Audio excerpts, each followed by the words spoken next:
What's going on, guys? Today I'm going to be giving my honest thoughts on Jujutsu Kaisen after finally catching up with the manga. Like a lot of you who are likely watching this video, I watched season 1 as it was airing, but I didn't really feel the immediate need to start reading the series. Eventually I did get around to it, and the expectations I had going in were blown away, as there were a ton of surprising twists and just hard-hitting scenes that make Jujutsu Kaisen super interesting. In this video, I'm going to explain the elements of the series I like and dislike without giving away any spoilers, and hopefully after that you'll be more inclined to read it yourself if you haven't already. As usual, don't forget to hit that sub button and drop a like if you think I should do more Jujutsu Kaisen content in the future.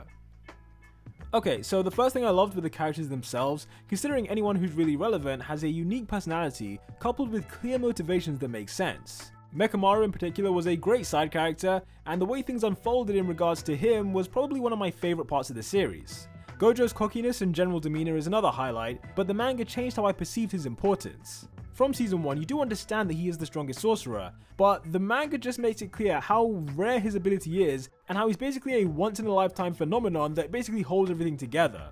That's why his dream to reset Jujutsu society makes perfect sense, since he wants to foster strong allies who can one day fill the void and make it so he's not holding everything on his back. There are other characters like Gojo who have a similar threatening aura, in that whenever they're involved you feel confident they're going to win, or at least do serious damage to whoever they're fighting. Examples include Yuta, Mahito, Sukuna obviously. All those guys have serious main character energy, and it's usually an entertaining time whenever they're involved. Sukuna in particular is really intriguing to me because he very obviously has an elaborate plan in place going all the way back to when he made that binding vow with Yuji, yet even now it's still hard to piece together what he's planning. There are a ton of other characters who I think are great, including Choso, Megumi, Todo. I mean, there's just too many. And surprisingly, Choso is one who I didn't expect to like, but as the series progressed I did enjoy whenever I saw him more and more. Next up, another good thing was how my expectations were constantly being subverted in a way that felt natural. Normally when you reach a certain part in a storyline, you have a rough idea of how things might go, but Akutami frequently diverts from the reasonable paths you might expect. There are also times when something crazy looks like it's about to go down, and you think to yourself, they're not really going to do this, are they? And then no, they actually do follow through with it. The power system is also pretty great, and as we all know, the best ability this series has to offer is the variety of domain expansions. This is something that many of the best sorcerers can't even use, which makes it all the more special when someone does actually go and do it. Because the person who creates the domain is guaranteed to land a hit, one of the aspects of the manga I liked was the different ways people try to survive this impossible situation. Naturally, Gojo survived by simply expanding his own domain, but most people don't exactly have that option, so it was interesting seeing the other techniques to get around this, and also the crazy scene that happened with a certain member of the Zenin family. The power system also ties into politics, given that certain curse techniques can only be used by specific families. My opinion now is that the value placed on certain techniques is actually fascinating, because it means the power dynamics of the big families can change with the flip of a coin. People like Narutoshi are the best example of this, as they're thrust into positions of power even when normally they wouldn't be asked to do so. When we look at Megumi specifically, he obviously has the best or most valuable technique of the Zenin family, and in recent chapters we saw how it can be used to his political advantage. Now, the topic of death is something that Jujutsu Kaisen deals with incredibly well, as it's something you actually fear in this series.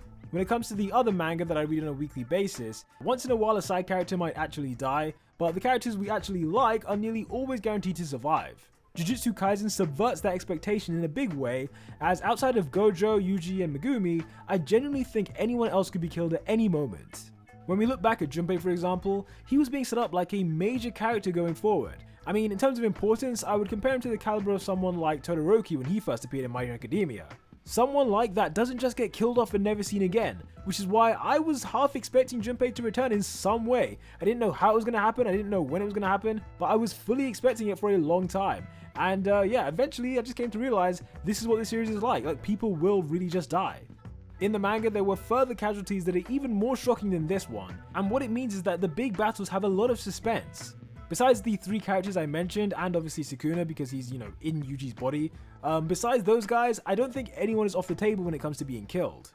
Last thing to mention that I liked is the element of mystery, including Yuji's heritage, and potential traces at Jujutsu High. I wouldn't say these mysteries presented are anything too radical, but it's definitely enough to keep you invested. The thing I'm most eager to find out about is what Sukuna wants with Megumi, but I'm sure we'll find out once his plan comes together. Moving on to what I didn't like about the series, number 1 was that sometimes the explanation for things was unnecessarily complicated. Whether it be specific curse techniques or a certain event that happens after the Shibuya Arc, I imagine there were just much easier ways to convey the same point. Number 2, although it is the minority, for certain fights it was hard to decipher what was happening from panel to panel. However, I imagine the anime will obviously make this a lot clearer. Most of the time you can tell exactly what's going on, but yeah, occasionally you'll get panels where you have to study what's happening just to see if you can decipher it, and even then you might not realize what it is. Final point was that the relationship between Mei Mei and her brother was something that was quite strange to me. I mean, it's not the first time I've seen something like this, but there was just one scene in particular that took it too far in my opinion. Anyway guys, those are my overall spoiler-free thoughts on Jujutsu Kaisen. Let me know in the comments what you think of this series, and drop a like as well, as I do really appreciate it. Until the next one, peace out.